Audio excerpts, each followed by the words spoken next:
खुद के अंदर ही परमानंद है। इस दुख भरी दुनिया में नहीं। सुख ना ही पैसों में है, ना लोगों में, ना इस दुनिया में केवल दुखी दुख है। इसलिए अपने अंदर की खोज पर निकलो। ऐसी सिख गौतम बुद्ध ने कई सालों पहले उस वक्त की पीढ़ी को क्यों दी थी? इसके पीछे का रहस्य क्या है? आज इसी रहस्य के बारे में हम गौतम बुद्ध की कहानियों के माध्यम से जानेंगे। तो बिना देर किए चलिए उन कहानियों की शुरुआत करते हैं। पहली कहानी, एक जैन फकीर की कहानी। एक बार एक जैन फकीर को उनके कुछ मित्रों ने खाने पर बुलाया। जापान की घटना है। 7 मंजिला इमारत थी जहां वे ठहरे हुए थे। 7वें में मंजिल पर ही उस घर के मालिक, उस गृहपति ने सारी व्यवस्था कर रखी थी। उस गृहपति ने अपने और भी बहुत से दोस्त हैं और सितारों को बुलाया था। सभी उसके साथ में मंजिल पर बैठकर उस जैन फकीर की बातें सुन रहे थे। तभी अचानक भूकंप आ गया। जापान में भूकंप आते भी बहुत है। जैसे ही भूकंप के झटके महसूस होने शुरू हुए, सभी उठकर भागे। दरवाजे और सीढ़ियों पर बहुत भीड़ हो गई। करीब 100 के आसपास लोग थे। सभी भाग रहे थे। वो गृहपति भी भाग ही रहा था कि वह सीढ़ियों में फंस गया। तभी अचानक उसे याद आया कि कार्यक्रम के मुख्य अतिथि वे जैन फकीर तो कहीं दिख ही नहीं रहे। कहीं वे कमरे में ही तो फंसे नहीं रह गए। वो उन्हें देखने वापस कमरे में गया। उसने देखा तो वो देखकर दंग रह गया। वे जैन फकीर तो पलथी मारे आंख बंद किए एकदम शांत चित्त से बैठे हुए थे। ऐसा लग रहा था जैसे बुद्ध की शांति से भरी प्रतिमा हो। चारों तरफ हाहाकार और हल्ला मचा हुआ था। भूकंप के झटके महसूस हो रहे थे। सभी अपनी जान बचाकर अंधाधुंध भाग रहे थे। बिल्डिंग में भी भूकंप के झटके महसूस हो रहे थे, लेकिन यहाँ यह फकीर तो बिना विचलित हुए ध्यान में मग्न थे। उस फकीर की चेहरे की शांति उस गृहपति को अपनी ओर चुंबक की तरह खींच रही थी। उसका रूप, उसकी शांति, उसका आनंद सम्मोहित कर लिया गृहपति को। खींचा चला आया जैसे कोई चुंबक से खींचा चला है। आकर बैठ गया फकीर के पास। भूकंप आया और गया। कुछ देर बाद जैन फकीर ने अपनी आंखें खोली और भूकंप की वजह से जिस जगह पर उनकी बात रुक गई थी, उसी जगह से उन्होंने अपनी बात दोबारा शुरू की। गृहपति ने कहा, महाराज, अब मुझे कुछ भी याद नहीं कि हम क्या बात कर रहे थे और कहां पर हमारी बात रुक गई थी। सारे शहर में हाहाकार मचा हुआ है। सभी अपनी अपनी जान बचाकर भाग रहे हैं। इतना बड़ा भूकंप, इतना बड़ा झटका आया। अब तो इसके बाद मुझे यह भी याद नहीं है कि हम किस बारे में बात कर रहे थे। इसलिए आप कृपया करके वह बातें दोबारा शुरू ना करें और अब वह बातें मैं आपसे पूछना भी नहीं चाहता हूं। जैन फकीर ने कहा, अब तो मैं आपसे कुछ और ही पूछना चाहता हूं। गृहपति बोला, महाराज, एक बात बताइए कि भूकंप आने पर हम सब भागे, पर आप क्यों नहीं भागे? जैन फकीर ने कहा, भागा तो मैं भी, लेकिन तुम सब बाहर की तरफ भागे और मैं अपने भीतर की तरफ भागा। जिसे जहां सुरक्षित महसूस हुआ वो वहां भागा। लेकिन मैं कहता हूं कि तुम्हारा बाहर की तरफ भागना व्यर्थ था। भूकंप यहां भी है। भूकंप 6ठी मंजिल पर भी, भूकंप 5वीं मंजिल पर भी है, भूकंप 4थी मंजिल पर भी है। भूकंप पूरे बिल्डिंग में है। 4थी मंजिल वाले भी भाग रहे हैं, 3री मंजिल वाले भी भाग रहे हैं, 2री मंजिल वाले भी भाग रहे हैं। जो सड़कों में है वही बिल्डिंग की तरह सुरक्षित स्थानों पर भाग रहे हैं। सब भाग ही रहे हैं। जिसे जहां सुरक्षित लग रहा है वो वहां भाग रहे हैं। मैं भी भागा, अपने भीतर की तरफ भागा। मुझे अपने भीतर भागना ही सुरक्षित लगा। मैं अपने मन के भीतर एक ऐसी जगह जानता हूं जहां कोई भूकंप नहीं पहुंच सकता। भूकंप तो छोड़ो, जहां कोई गम नहीं पहुंच सकता, क्योंकि उस अवस्था में पहुंचने के बाद डर नाम की कोई चीज ही नहीं बचती। मैंने ध्यान में ही जिंदगी को जिया है। मैं तुमसे झूठ ना कहूंगा कि मैं नहीं भागा। भागा तो मैं भी था, लेकिन तुम्हें दिखाना होगा, क्योंकि मैं हाथ पैर से नहीं भागा।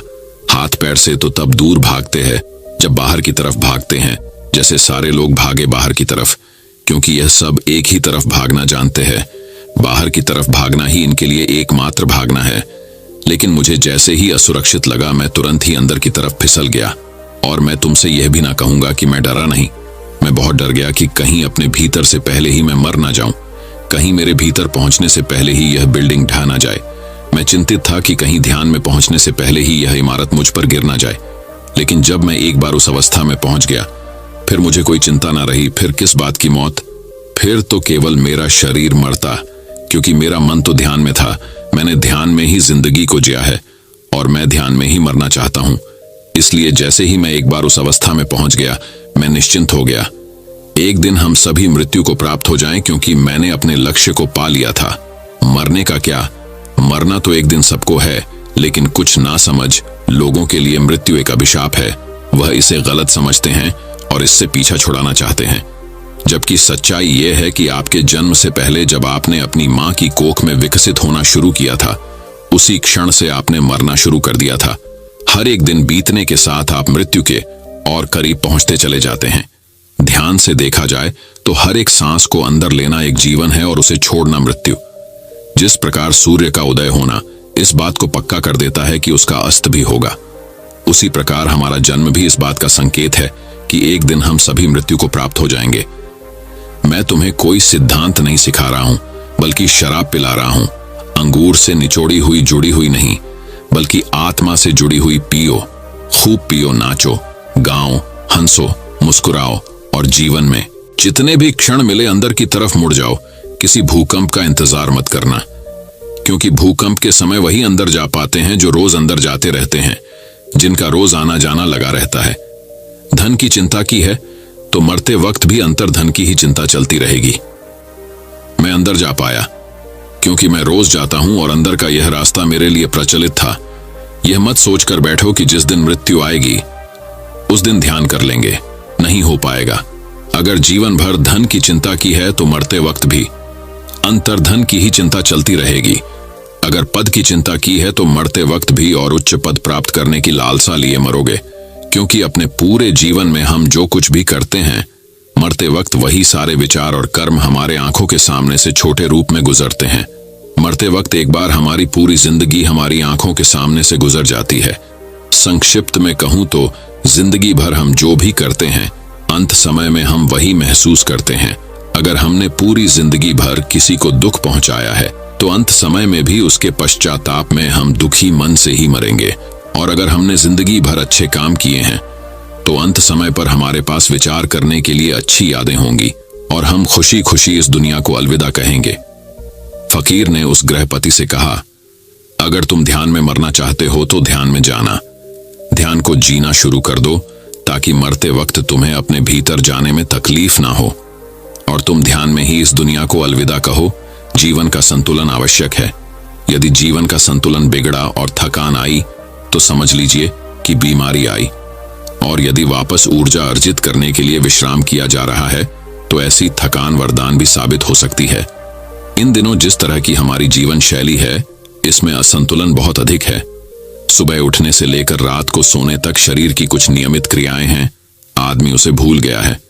गौतम बुद्ध बहुत काम करते थे पर कभी थकते नहीं थे। आज भी कई साधु संत उतना ही परिश्रम कर रहे हैं जितना एक कॉर्पोरेट जगत का सफल व्यक्ति करता है, और जब वे रात को सोते हैं तो पूरी बेफिक्री के साथ। बुद्ध से उनके शिष्यों से एक बार पूछा था, आप थकते नहीं? बुद्ध का उत्तर था, जब मैं कुछ करता ही नहीं तो थकूंगा कैसे? बात सुनने में अजीब लगती है लेकिन है बड़ी गहरी। अध्यात्म ने इसे साक्षी भाव कहा है, स्वयं को करते हुए देखना। यह वह स्थिति होती है जब तन सक्रिय और मन विश्राम की मुद्रा में होता है। आज ज्यादातर लोग असमय अकारण थक जाते हैं, जिसका एक बड़ा कारण असंतुलित जीवन है। एक होता है थकान को महसूस करना और दूसरा है स्वाभाविक थकान। जिस समय आपकी रुचियों, इच्छाओं और मूल स्वभाव में धीमापन आने लगे, अकारण चिड़चिड़ाहट हो जाए, समझ लें कि यह थकान बीमारी है। इसलिए प्रतिदिन योग, प्राणायाम और ध्यान करें। ये क्रियाएं अपने आप में एक विश्राम है, करने वाला कोई और है, हम तो महज उसके हाथों की कठपुतली हैं।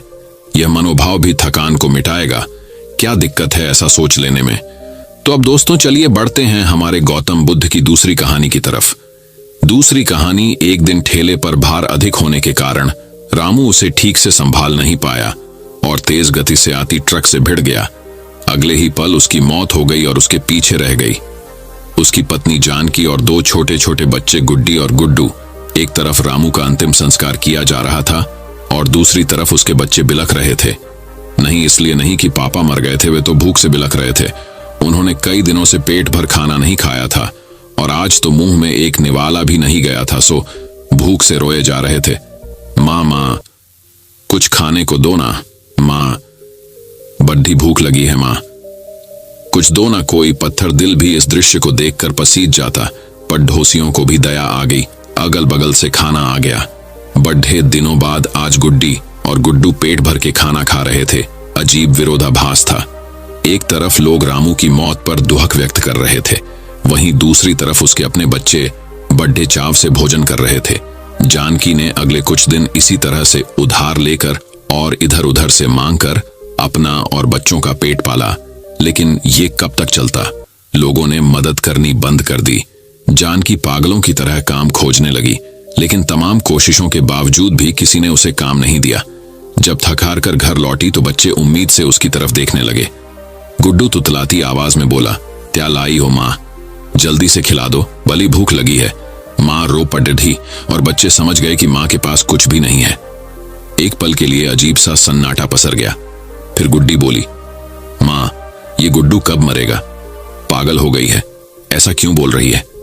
माँ ने डांटते हुए बोला, माँ, जब पापा मरे थे तो उस दिन हम लोगों को पेट भर खाना मिला था। गुड्डू मरेगा तो फिर खाना आएगा ना। गुड्डी की बातें सुनकर माँ की आंखें फटी की फटी रही गईं। उसके पास गुड्डी की बात का कोई जवाब ना था। दोस्तों, ये सिर्फ एक कहानी नहीं है, ये दुनिया के करोड़ों लोगों की हकीकत है। इस पर गौर कीजिए। जिस खाने को हम थाली में ऐसे ही छोड़ डाल देते हैं, उसकी कीमत को समझिए। बचपन से हमें अन्न का आदर करना सिखाया जाता है, लेकिन चूंकि हमने कभी असल भूख नहीं देखी होती, इसलिए हम उसका आदर करना नहीं सीखते। एक दिन, बस एक दिन भूखा रहकर देखिए और आप करोड़ों लोगों का दर्द समझ जाएंगे। चलिए हम प्रण करें कि हम कभी भी अन्न का अपमान नहीं करेंगे, हम कभी भी खाना बर्बाद नहीं करेंगे, हम कभी भी होटल जाकर 2 लोगों के बीच 4 लोगों का खाना नहीं मंगाएंगे। चलिए अन्न को बचाएं और उसे ऐसे लोगों तक पहुंचाने का प्रयास करें जिन्हें इनकी सचमुच जरूरत है। तो अब चलिए दोस्तों, गौतम बुद्ध की तीसरी कहानी की शुरुआत करते हैं। तीसरी कहानी, सिद्धार्थ और हंस। गौतम बुद्ध के बचपन का नाम सिद्धार्थ था। सिद्धार्थ नाम का अर्थ होता है वह जिसने अपने सभी इच्छाओं को पूरा किया हो। यह नाम उनके पिता राजा शुद्धोधन ने रखा था, क्योंकि जब बुद्ध का जन्म हुआ था तो सभी ज्योतिषियों और विद्वानों ने यह भविष्यवाणी की थी कि यह बालक बड़ा होकर एक महान सन्यासी बनेगा। परंतु बुद्ध के पिता राजा शुद्धोधन को यह बात अच्छी नहीं लगी। वे अपने पुत्र को एक महान राजा के रूप में देखना चाहते थे, न कि एक सन्यासी। वे नहीं चाहते थे कि उनका पुत्र फकीरों का जीवन जिए, इसलिए सिद्धार्थ के रहने की व्यवस्था विलासिता से पूर्ण की गई। उन्हें तरह तरह की सुख सुविधाओं से रखा गया, दुख की अनुभूति तक न होने दी। परंतु एक सन्यासी के लक्षण तो बचपन में ही दिख जाता है। वे बचपन से ही शांत और सरल स्वभाव के थे। दया और करुणा तो उनके मन में कूट कूट करके भरी हुई थी। अक्सर सिद्धार्थ एकांत में जाकर ध्यान मग्न रहा करते थे। एक दिन की बात है, सिद्धार्थ अपने उपवन में एक शांत जगह इसी प्रकार ध्यान मग्न थे। तभी एक घायल हंस उनके सामने आ गिरा, जिससे उनका ध्यान भंग हो गया। जब उन्होंने अपनी आंखें खोली तो देखा कि सामने एक सफेद हंस तीर के वार से बुरी तरह घायल पड़ा तड़प रहा है। उसे देखते ही सिद्धार्थ का मन द्रवित हो उठा और उन्होंने उसे तुरंत उठा लिया। धीरे धीरे वे हंस को सहलाने लगे और फिर पास के सरोवर में जाकर उसका घाव धोकर उसके शरीर से धीरे से तीर को निकाला। तीर निकालते ही वह दर्द से तड़प उठा। तब सिद्धार्थ उसे धीरे से सहलाते हैं और उसके घाव पर पट्टी बांध देते हैं। उसी समय एक ओर से कुछ शोर होता है और उधर से उनका चचेरा भाई देवदत्त आता हुआ दिखाई दे। सिद्धार्थ के हाथ में वह हंस देखकर बहुत खुश होता है और हंस लेने के लिए सिद्धार्थ के पास दौड़कर आ धमकता है। देवदत्त कहता है, सिद्धार्थ, ये हंस तुम्हारे पास है और मैं इसे कब से इधर उधर ढूंढ रहा था। ये मेरा शिकार है, अब जाकर मिला है। सिद्धार्थ बोले, नहीं देवदत्त, यह हंस मेरा है। ये तो कब का दम तोड़ देता अगर मैं समय पर इसका इलाज न करता। देवदत्त ने कहा, दम तोड़ देता तो क्या, ये तो मेरा शिकार है। मैंने इसे इसलिए तो मारा है, तुम जबरदस्ती मेरे शिकार को हड़पना चाहते हो। इस तरह दोनों भाइयों में उस हंस के लिए वाद विवाद होने लगा और धीरे धीरे बात बढ़ गई। तब दोनों ने मिलकर फैसला किया कि यह हंस किसका है। इस बात का निर्णय महाराज शुद्धोधन के पास जाकर ही होगा और दोनों भाई राज दरबार में गए। वहां उन दोनों ने अपना अपना तर्क महाराज के सामने रखा। महाराज शुद्धोधन विचार करके बोले कि चूंकि यह हंस देवदत्त का शिकार है, इसलिए इस पर पहला अधिकार देखा जाए तो देवदत्त का है। परंतु सिद्धार्थ ने इसकी जान बचाई है और मारने वाले से बड़ा बचाने वाला होता है, इसलिए यह हंस सिद्धार्थ का हुआ। महाराज शुद्धोधन का निर्णय सुनकर सिद्धार्थ की आंखों में एक चमक आ गई और वे उस हंस के शरीर पर धीरे से अपना हाथ रख सहलाने लगे। तो अब चलिए दोस्तों, गौतम बुद्ध की चौथी कहानी की शुरुआत करते हैं। चौथी कहानी, बुद्ध का वैराग्य। गौतम को घर छोड़े 7 साल बीत चुके थे। वे राजगृह में प्रवचन करते थे। उनके पिता राजा शुद्धोधन ने 1 वर्ष के भीतर 10 दूत उनके पास भेजे थे कि एक बार दर्शन दे दो। वे कपिलवस्तु पहुंचे। उनके साथ उनके दोनों प्रिय शिष्य सारिपुत्र और मौदगल्याण भी थे।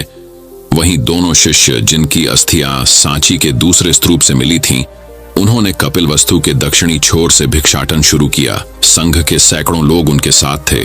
उन्हें देखने पूरा नगर उमड़ पड़ा था। अपने प्रिय राजकुमार को भीख मांगता देख लोग रो पड़े थे। राजा को पता चला तो वे अपने बेटे को देखने सड़क पर आ गए। बहुत आग्रह करने के बाद शाक्य मुनि ने राजा पिता का निमंत्रण स्वीकार किया और राजभवन में गए।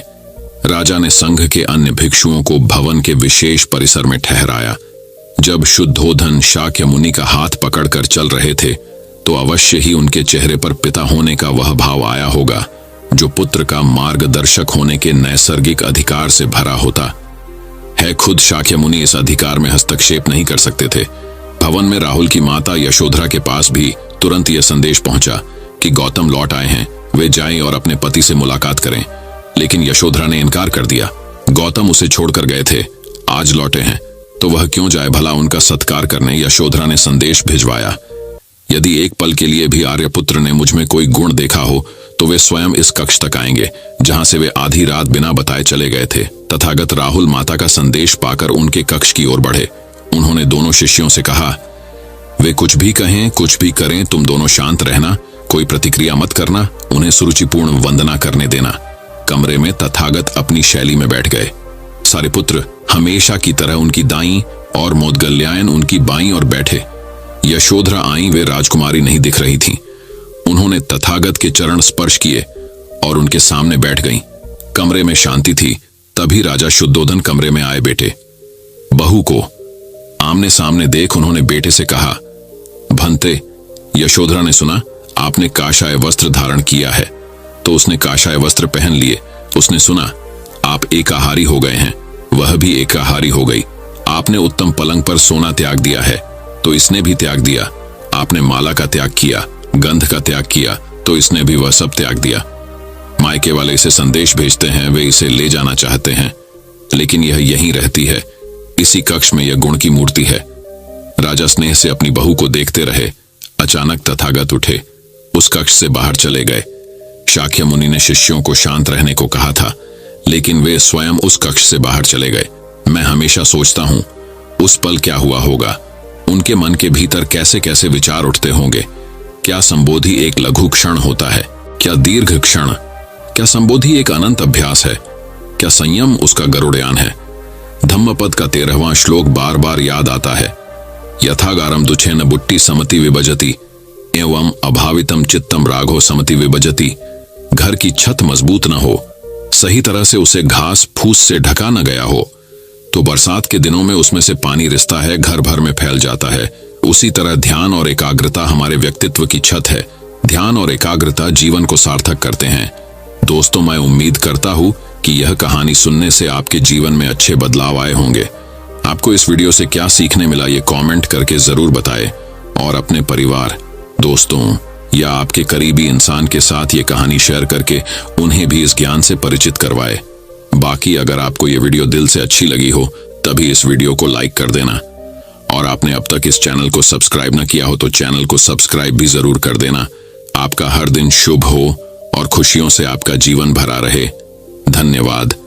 नमो बुद्धाय।